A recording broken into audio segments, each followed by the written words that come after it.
everybody. My name is Emmanuel Adjavan. I am the election committee chair. Happy to see, well, actually, I don't see any. Can we get our candidates on board here on the screen at all? Would love to see their faces. I'm I working see on my it. I'm one. not, yep, I've only All see right. two at the moment, so. Okay. Well, who I can see is our wonderful board and leadership team. So nice to see everybody this bright, chilly Saturday morning. So while we work on it seems like folks are coming in. I see Oren, Jennifer Byrne. As a reminder, the voting began 2 days ago, April 1st, and it runs through April 30th. So for all of you out there, today would be a wonderful day to get started on voting if you can, shortly after this session, which would make complete sense. Yes. You could also vote in stores and online. And I believe we'll be able to share a link with you in that regards. We do have 4 candidates for 5 seats. Unfortunately, we had one candidate who recently had to withdraw because they are relocating later this year. So at this very moment, we do have 4 candidates for 5 seats. 4 of the seats are 3-year terms, and 1 seat is a 1-year term. You do have the opportunity to write in a candidate as well. So what that means is, because there are 5 open seats, 4 candidates, those of you members who are out there can still write in a candidate who you believe is qualified. And qualifications are essentially a member, co-op member who you think is qualified to be on the board of directors. And as a reminder, the board of director position so we're a policy making body. We oversee the cooperative exclusively through drafting and monitoring policies that are binding with the general manager. So we don't have any direct interaction with the co-op employees or members. We work directly through the general manager, as a reminder for those out there. One other note, some of you who may have picked up the candidate statements maybe a few weeks ago before one of the candidates had to withdraw. That person, again, is not running, and their name is Yolanda Huerta. And so please, as a reminder, you do not need to vote for that individual. Okay, so I see the faces. Yep. Go for it. One more thing. April. I just want to, if Ryan is an attendee under someone else's name, if he could just let us know somehow so I can pull him in. I don't see Ryan Madden under the attendee list, but he may be under someone else's name, so he could drop something in the chat and let me know if he's here and what he's under. That would be awesome. You also already have a few raised hands, so I don't know if you want to address these questions. Might be clarifying questions first. Do you want me to allow them to speak? Yeah, if you don't mind, is that Sure. So we have Jane B, so I'll allow her to say something. Jane, if you can take yourself off mute, that would be great. There we go. Oops. She's coming.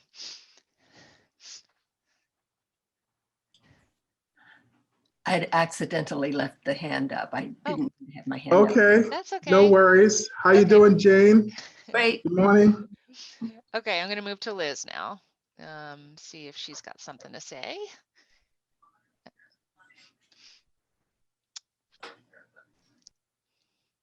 I don't, but I want to thank Liz. the candidates. I want to thank the wonderful candidates. Okay. Wish you good luck and make sure everybody votes. Oh, Thanks, yeah. Liz. And actually, I'm so sorry. Liz just reminded me that I didn't give a shout out and props, big props to the others on the election committee, who happens to be April Harkness, Liz Blum, and Peggy O'Neill as well. So thank you, my fellow committee members. I really appreciate that. Thank you, Liz, for that reminder. All right, so here we go. Our wonderful candidates. I see Jennifer, well, I don't see Jennifer Byrne, but I know you're there, I think. Yes, hey, Jennifer, how are you? I'm good. How are you? Good. Orrin Patch, how are you? Great. Good to see you, Emmanuel. Good seeing you as well. Kanisha Jackson, Hey, Emmanuel, good morning. good morning. And of course, Ryan Madden. And is Ryan on? Hey, Ryan, how are you? There you are. He's just joining now. Yep. Okay. So I want to make sure he can hear before I start. Ryan, if you can hear me, just give a thumbs up or say something.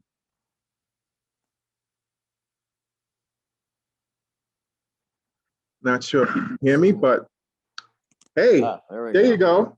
Hello, my Welcome. apologies for my tardiness. I once again was experiencing technical difficulties. Seems Glad as to though hear it. Windows Good. updates at the most inopportune of times. All good. We're just happy to see you. And I can't tell the last time I saw a fan there, Ryan. My God. Had to be years, to be honest. So yeah, why don't we get started? Why don't we get started by just giving us an intro, just telling us a little bit about yourself. And we'll start with Orrin. I give you guys about 3 minutes each for that. I'm Upper Valley, born and raised. The co-op has always been a part of my life, part of my family's life, since a young age, and so it's always been an important part of my life, and I'm excited to be able to have an opportunity to give back to the community and the co-op as an entity, and help it continue to be a shining light in our community and the opportunities that it can provide for people in need.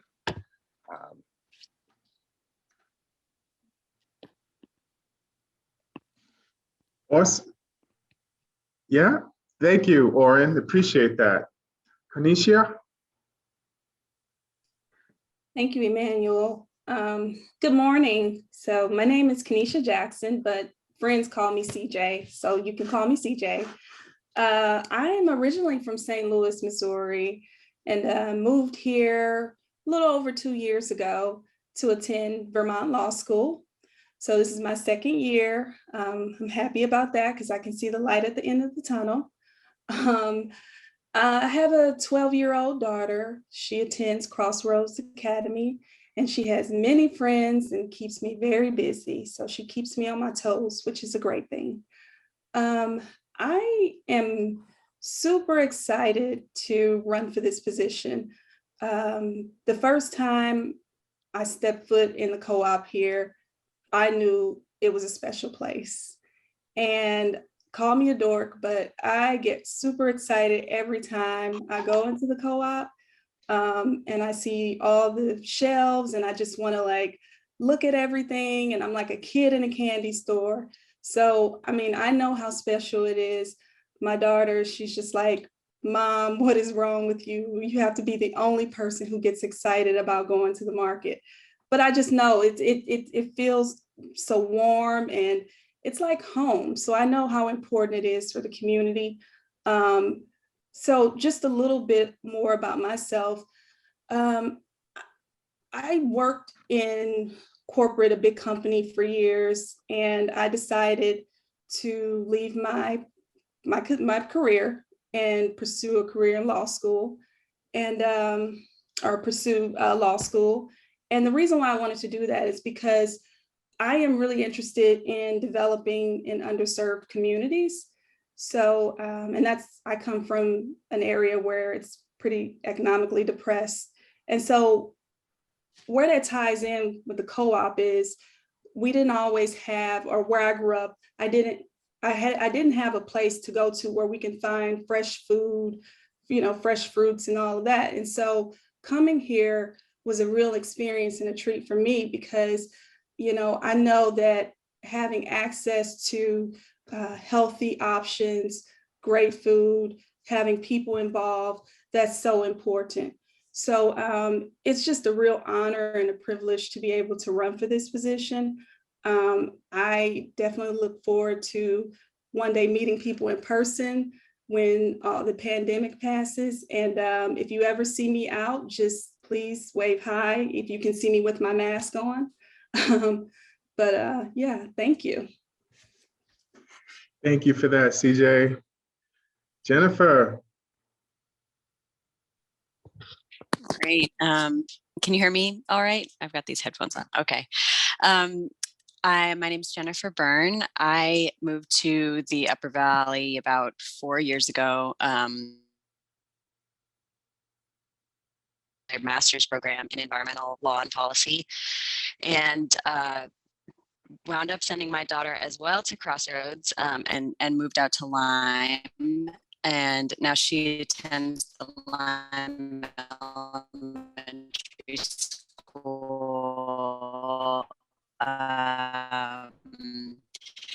And I do a Sarah Custis Clinic as a fellow. I also am the director of the White River Natural Resource Conservation District, which covers most of Orange and Windsor counties.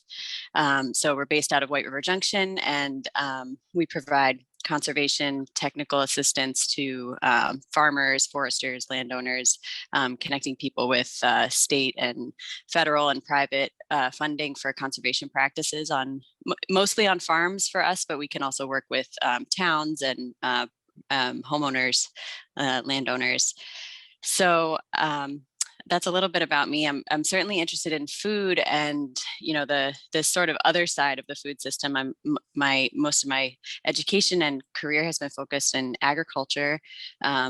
And so really fascinated to learn more about, food distribution and see, how I can lend some of that connection to the local farming community and the co-ops. So I'm excited to just be involved and help out where I can. Awesome. Thank you so much, Jennifer. Ryan. Okay. Am I now unmuted? Yes, you are. Okay, excellent. So to introduce myself, I'm Ryan Madden. I've been a lifelong resident of Vermont, and likewise, I've been working for the co-op for approximately 3 years. And I suppose what motivated me to pursue a position on the board was the lack of representation I feel the co-op board had with respect to workers, but more specifically workers of other stores, namely the store I worked at.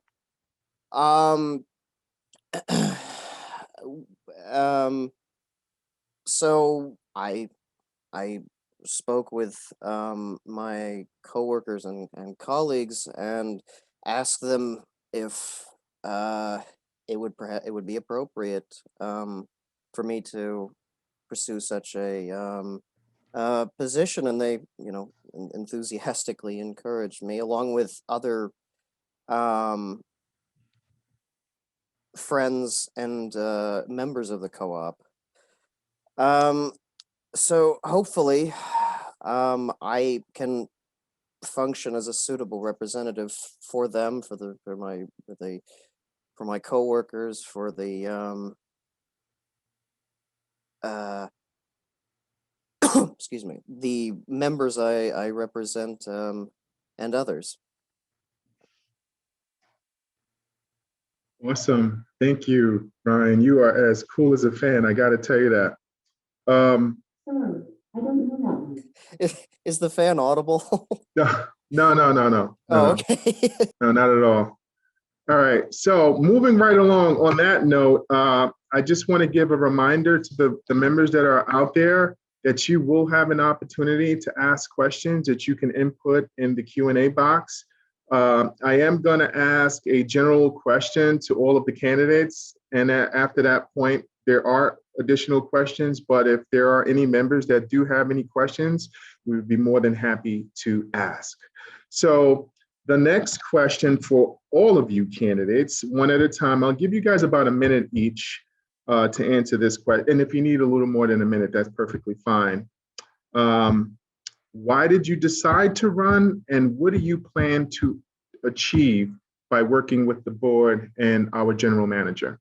And let's mix it up. Let's go with CJ. It's a great question. Thank you. So for me, again, like I said, I grew up in an area where it just was very difficult to gain access to healthy options. And so, you know, about some years as I grew up, you know, I kind of set out on this mission, and I remember going into different areas and I would see, you know, oh my gosh, this place is thriving, this market is thriving. There would be so many differences. And I was always very curious about that. Like how, you know, what's the background, what goes into that? How do you get, you know, how do certain areas gain access to, you know, healthy option, healthy products? And so for me, it's super important, you know, as representative of the community, and to be able to represent others in the community, to sort of have that voice to say, okay, these are the things that we want to see on our shelves. These are, you know, the people that we want to work with. These are, you know, the farmers, and bringing them into the mix and everybody working together. But really what I plan to achieve is just kind of opening it up, just expanding, you know, more diversity there, and just being able to allow others here in this area, in the community, the broader region, to gain access to, you know, what's beautiful about our co-op markets here. Awesome. Thank you. Thank you. Oren.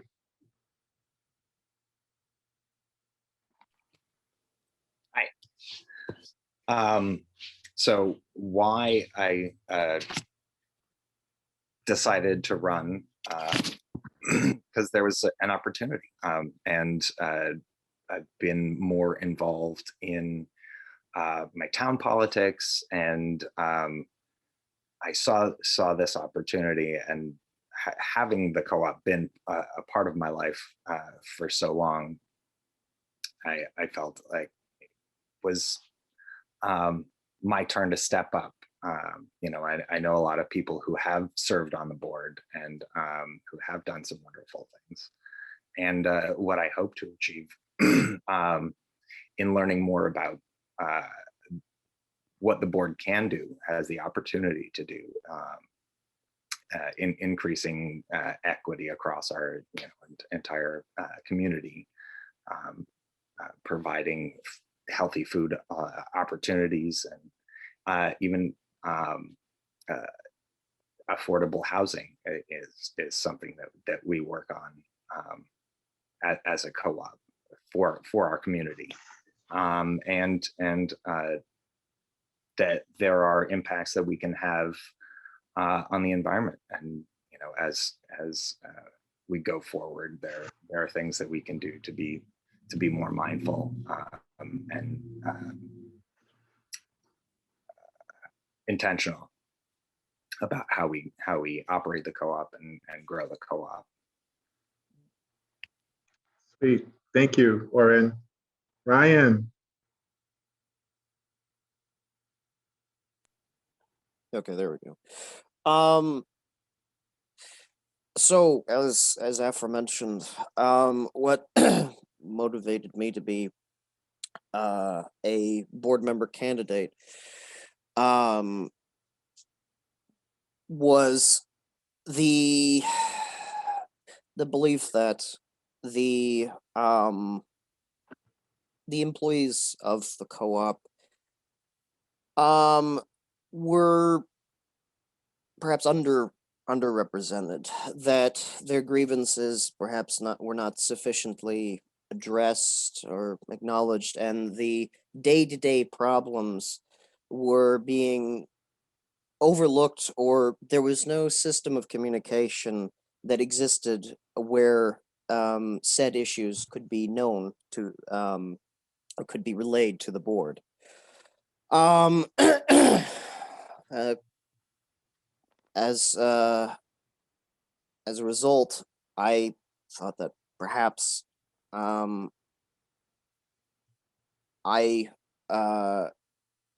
could serve as a representative for these individuals, my coworkers, my friends, my peers, and hopefully the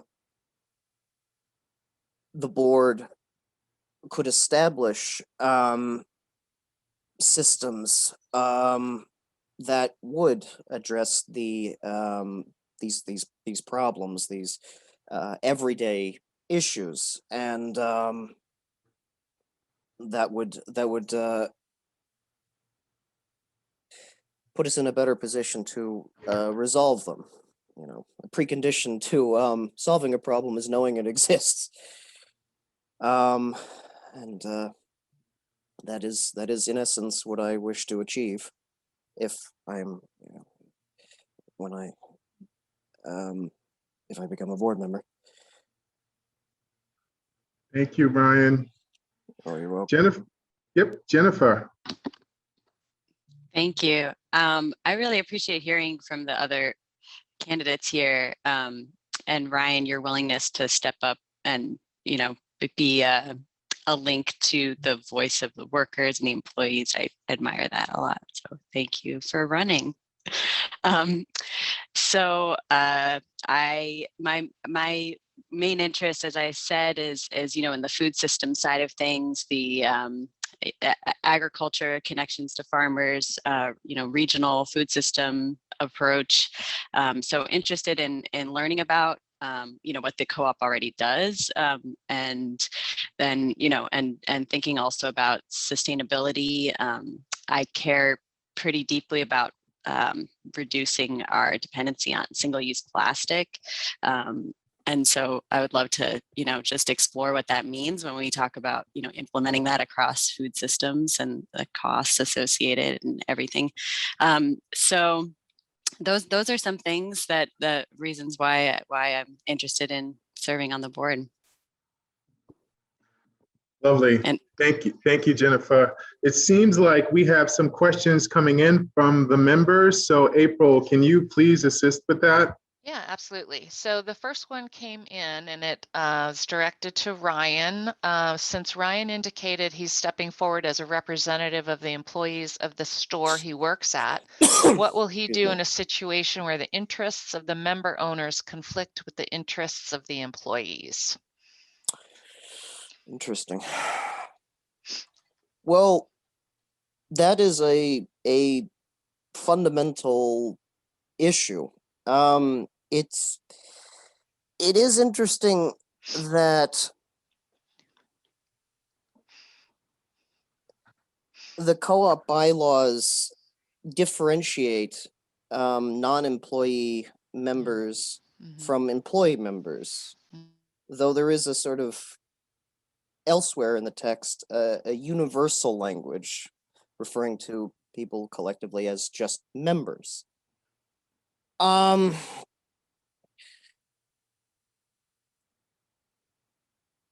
In essence,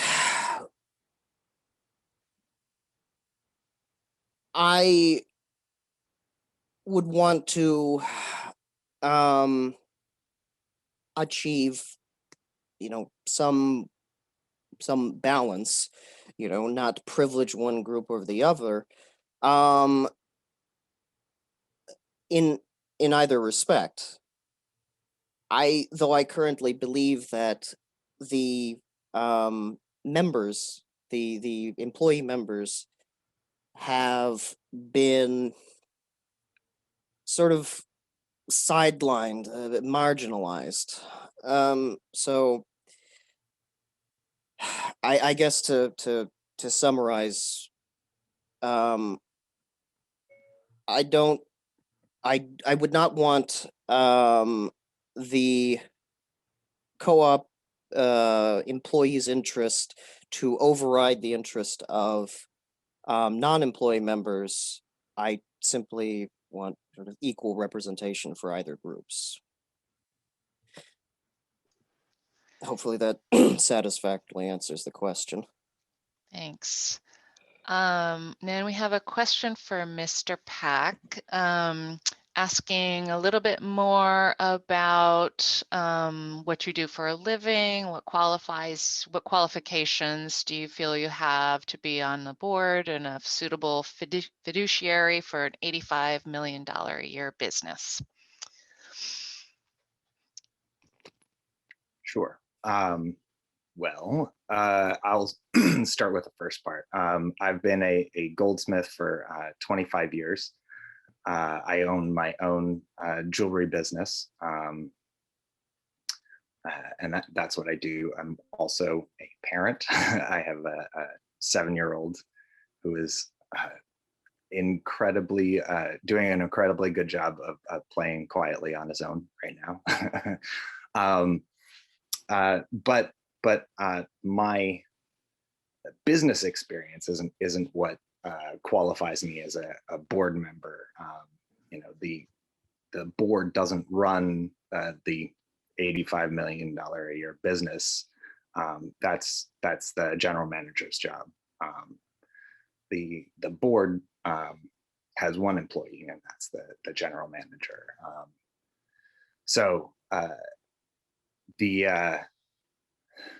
I guess what qualifies me is being an empathetic human being. We focus on outreach, member outreach and community building.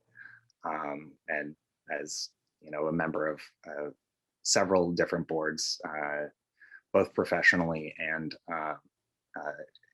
League of New Hampshire Craftsmen, as well as my town, I have a lot of experience being on boards and talking with other human beings and listening to the needs of our members and our community. So I think that's what qualifies me to be on the board. Thanks. So this is a question from a current board member, I think probably for all of you. What do you see as the ideal board general manager relationship?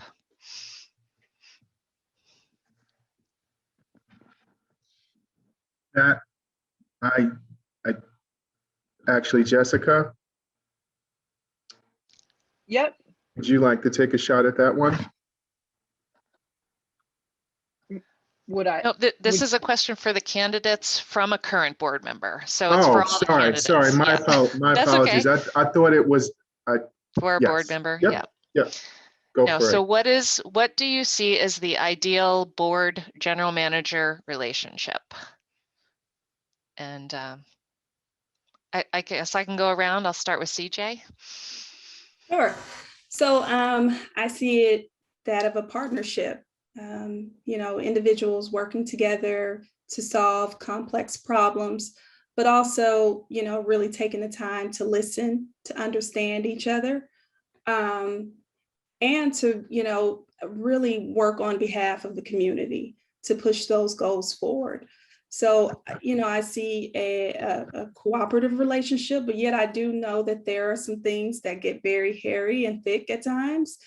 But I also know that, we're all professionals and we have the interest of the community at heart. And, we're willing to work together to move things forward. Jennifer, you want to tackle that one? Sure.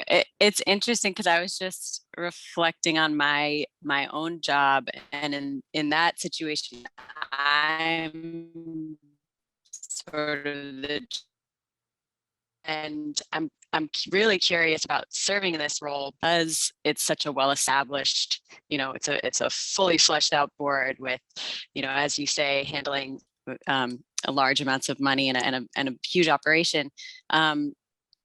And I was just sort of thinking about what I would want out of my board if I could, juice them up and build that relationship. And it comes down to like feeling supported by the board, and the things that it falls onto the board to do, for them to do it really well, so that the general manager doesn't have to worry about those things. And that's what the relationship is supporting the success of that person who's running, essentially the company, the general things that we are, asking of them, presumably, or that's what you hope. So yeah, I think it's a support system, if I had to summarize it. I'm gonna pick up for April. Ryan, do you have an opportunity to answer that question? There we go. Okay. So the question being, what would be the ideal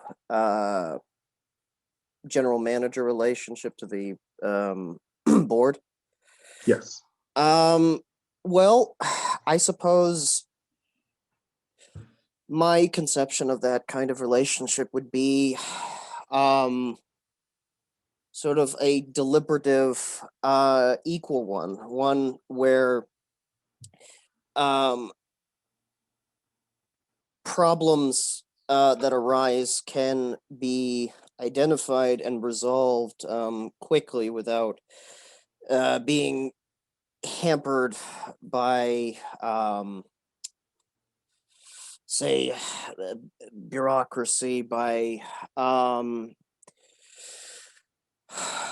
lengthy, perhaps gratuitous procedures, but I, in essence, simply want a board general manager relationship where problems can be hastily and effectively identified and corrected. And I think Oren's the last one. Well, essentially the relationship is laid out in the bylaws as an employee-employer relationship. And as such, I think that a personal connection has to be fostered, so that there can be trust and communication, because there isn't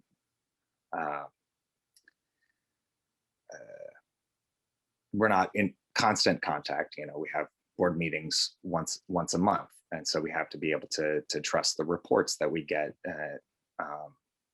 and the information that we get, so that we can keep track of the business, and he can keep track of the business, or whoever the general manager is can keep track of the business, and so that things can run smoothly, in addition to what's already been said.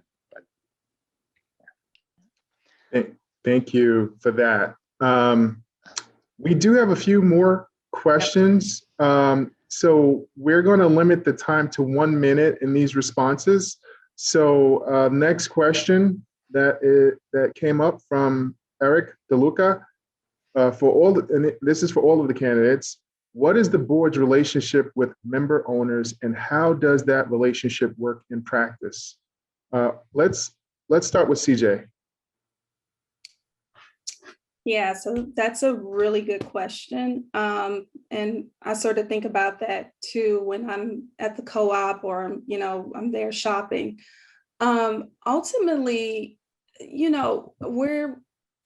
I see myself as a representative, first of all, and a conduit to be able to hear what the members want, what they, kind of desire, and to be able to, really fully represent them in the members in the best way. And so I too am a member. So I'm definitely concerned about, what happens at the co-op, the operations. And so really, I just see the relationship and practice as one that's willing to listen, someone who's understanding, and someone who's, willing to stand up and be the voice for those who may not ultimately be able to speak at times. So that's how I see it. Thank you. Oren? Yeah, I think it's incredibly important. What is the board's relationship is just like CJ said, we represent the member owners. But how does that work in practice? I don't know. It sounds like not terribly well, and there are definitely opportunities for a future board to work to reach out. I saw there's a related question upcoming about what could we do, or what would we do to improve that relationship, and having a forum like this more than once a year. I mean, now that we have the technology, of Zoom providing an opportunity for us to possibly reach out to member owners widely more than once a year. I think that could be an incredibly good start to increasing the board chances for the board to listen to member owners widely. I hope I didn't take too much time. No, you're good. Thank you, Oren. Ryan?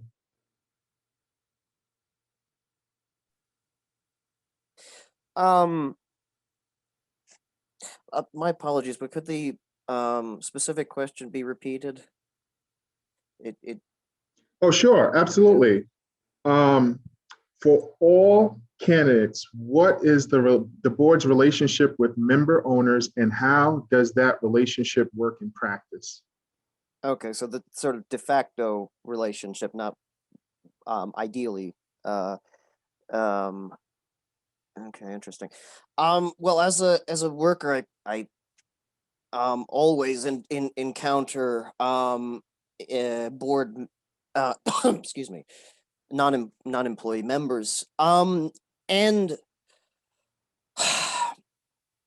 a majority of them are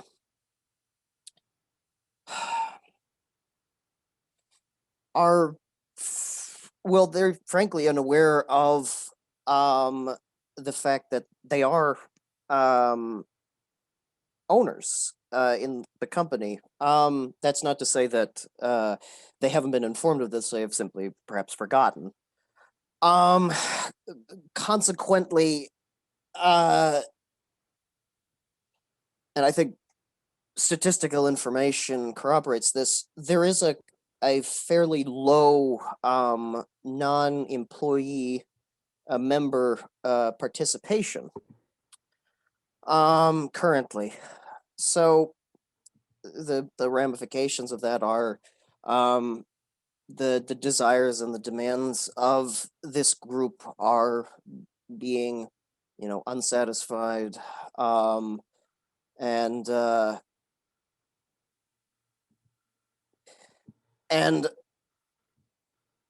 what's and I suppose what could be done, is member outreach, to try and either encourage people to somehow participate, or just simply inform them that they can. But to summarize, as an employee who works on the floor, most employees, most non-employee members merely take advantage of they merely use the discount, and they're sort of participation ends there. And that's not to be critical of them. They just are perhaps unaware that they can do more. They have the ability to, influence and participate in the operation of the co-op. Awesome. Thank you. Jennifer?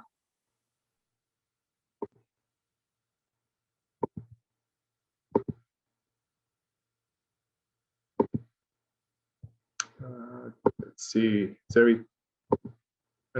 Jennifer may be having some Oh, connection sorry. issues. No. I was muted. Sorry. Okay.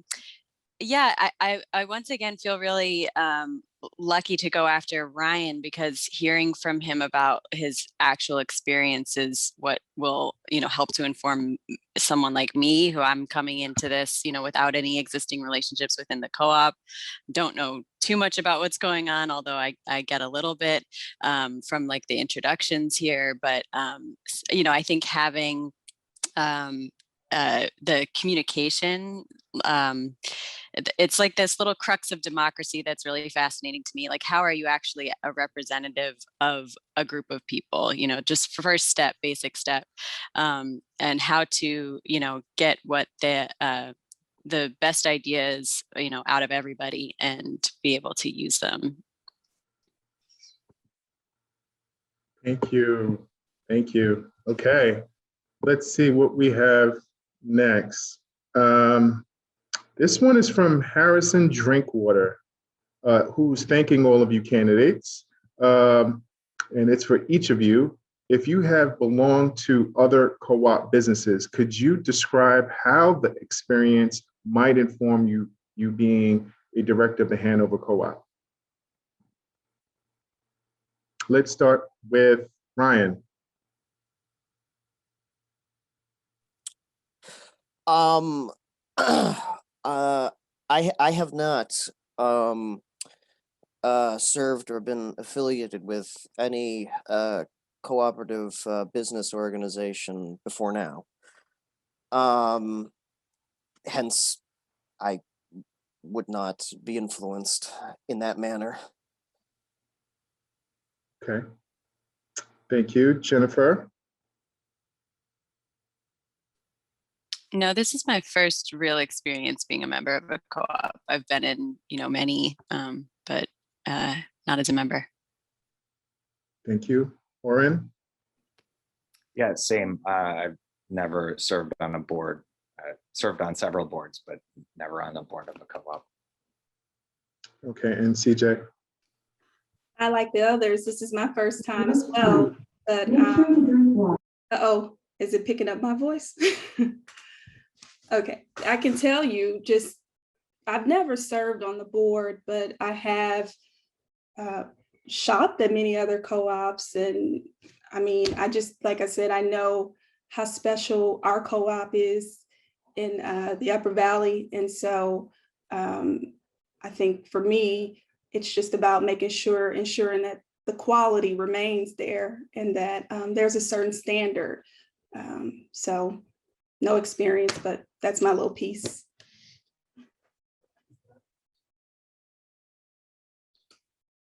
You're on mute.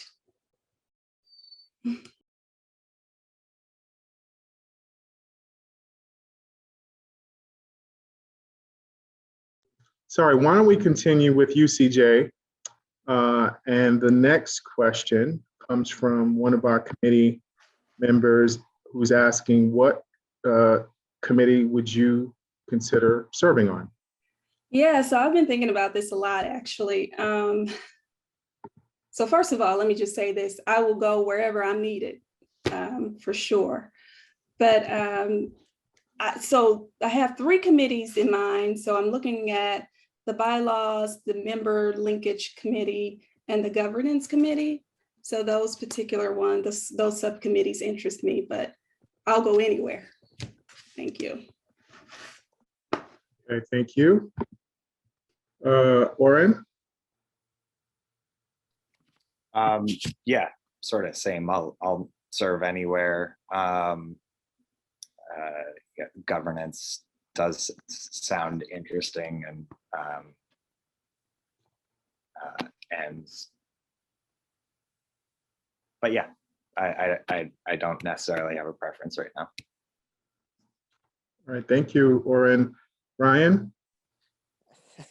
At the risk of sounding repetitious, I do have sort of a similar preferences and opinions. I'll of course I'll be assigned to whatever committee I'm needed on, but the ends and governance committee are perhaps ones I would particularly want to serve on. Thank you. Jennifer? Well, like I said, I'm interested in sustainability. So any of the committees that sort of think about the supply chain, but I like policy. I like diving into like what words mean. So I can be useful there as well. Awesome. All right. So it seems like we're down to our last two questions, but one having to be for one specific candidate. Let's go around again, starting with you, Jennifer. Would you be interested in partnering with other co-ops in underserved areas?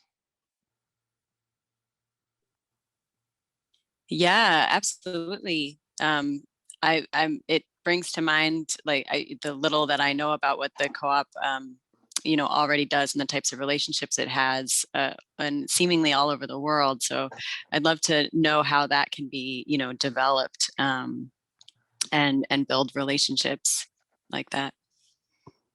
Sweet. All right, thank you. CJ? Oh yeah, now you're getting at my heart here. For sure. So yes, definitely.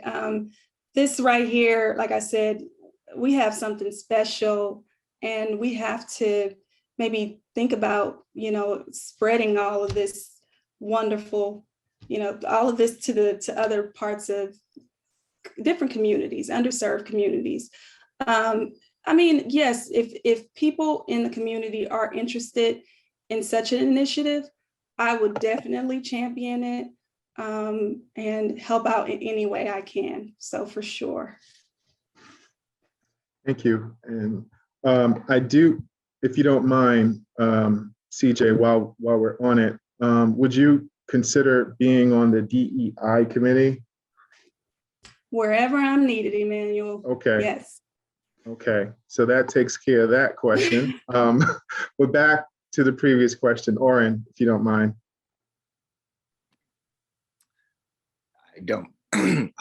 Yeah, no, I think that would be an incredible opportunity for us to partner in particularly with co-ops in underserved areas and share the wealth of knowledge and experience that we have as such a big co-op with locations that really need. Thank you. And Ryan? Sorry about that. So yes, I would be supportive of that. However, this kind of partnership, I would want to be mutually desired. I don't want a sort of hostile takeover of smaller businesses. And I would also want there to be a sort of an equality to this association, and what I mean by that is the smaller businesses are the businesses we're imagining we associate with.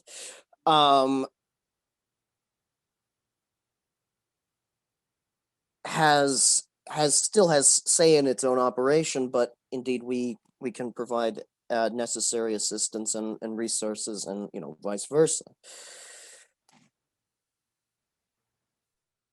Thank you, Ryan. It looks like Jessica has her hand raised. Jessica, you have a question? I do. Sorry, I'm not able to, because I'm one of the hosts of the meeting on Zoom, I'm not able to type into the Q&A. So my question was, a big part of serving on the board is developing an understanding of policy governance, which is the way that the organization basically manages the organization. That's the tool that we use. And so I was hoping to hear a little bit about everybody's experience with policy governance up until now, and also about your kind of willingness to invest some time in learning that so that you can serve on the board. Right. Why don't we start with you, Ryan? So I have, in fact, Miss Harkness, she provided me reading material concerning it, and thus I have been studying this particular method of operation. Thus, I am willing to learn about it, and I have to a degree. However, the experience that I've had as a cashier regarding policy governance is one of inefficiency. There have been many instances where decisions have been made by the board or the general manager that are unrealizable at the work the shop floor. You know, it's in essence, while policy governance might generally be effective, there perhaps are a few shortcomings I would like to address. But I am still, willing to learn about it and practice it. Thank you, Ryan. Jennifer.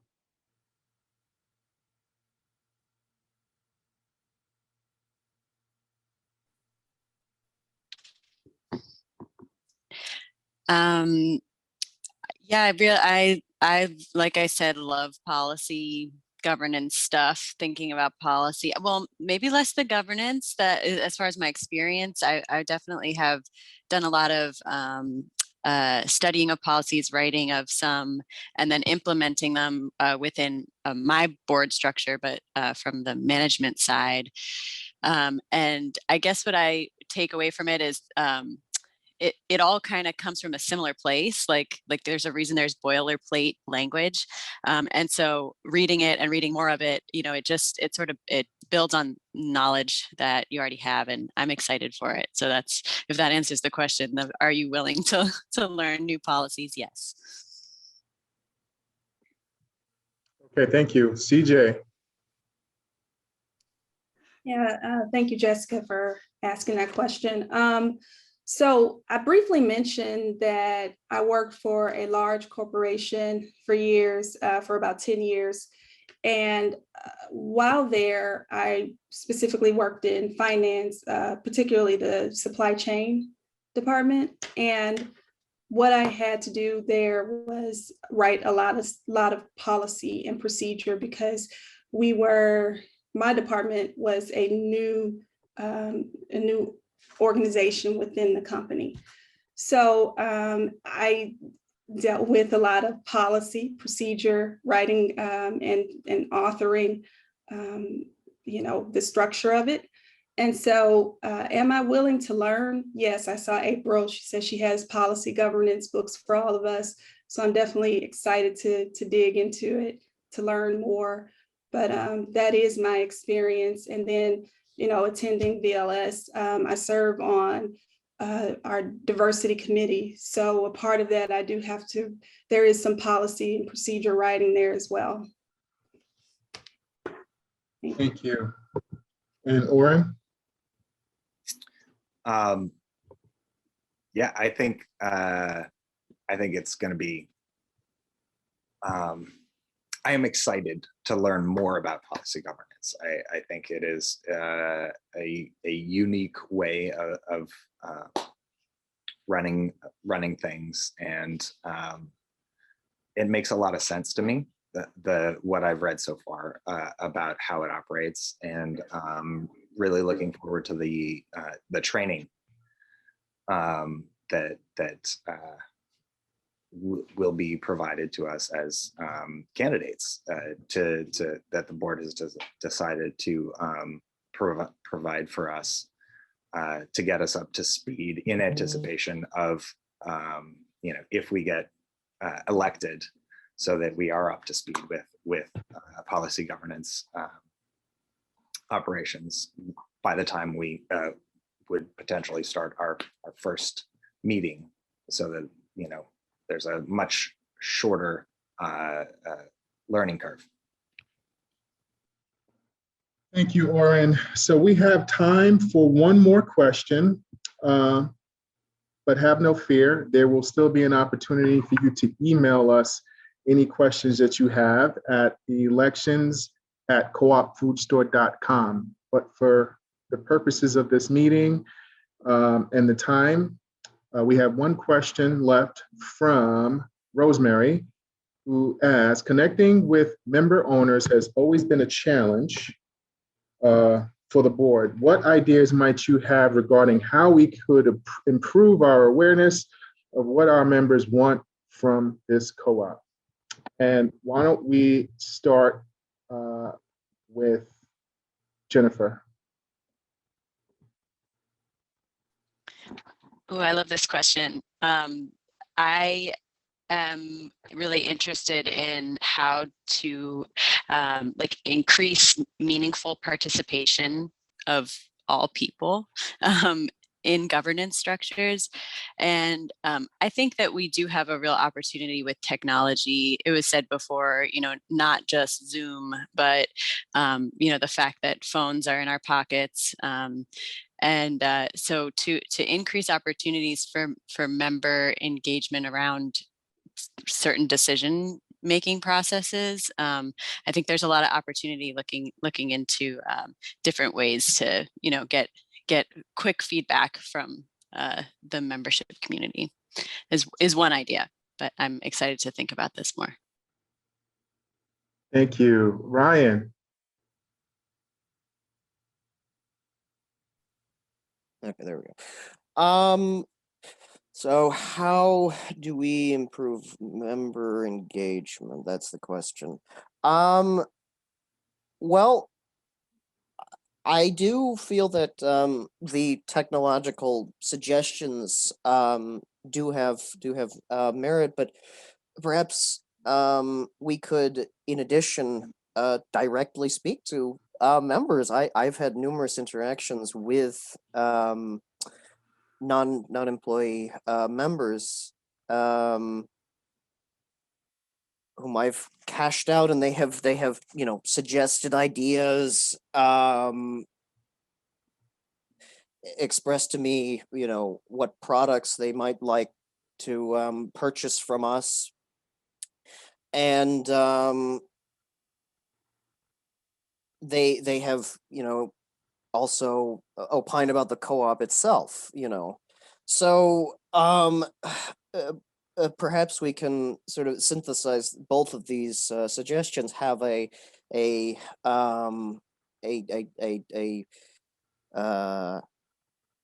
technological and a sort of analog personal solution to membership engagement. We'll talk to them, but also have digital resources for them to contact us. Thank you, Ryan. Appreciate that. Oren? Yeah, to piggyback on that, I really like that idea of having multiple avenues of reaching out. It's hard to think of doing that in person, right now, but that's not always going to be the case, and possibly even in this first term. How candidates have. I'm reminded of how candidates in the past have represented themselves to members during their candidacies, in a store, at a table, being available to have questions asked of them. And it stands to reason that board members could do that also in small ways, having one or two board members, in a non-official capacity, but be able to represent, be able to answer questions or just have grievances brought up in person in a store. There are 12 board members. That's 12 months a year. Like one, doesn't have to be a lot, doesn't have to be very long. It doesn't have to be a full board meeting necessarily, but I think there are definitely opportunities there.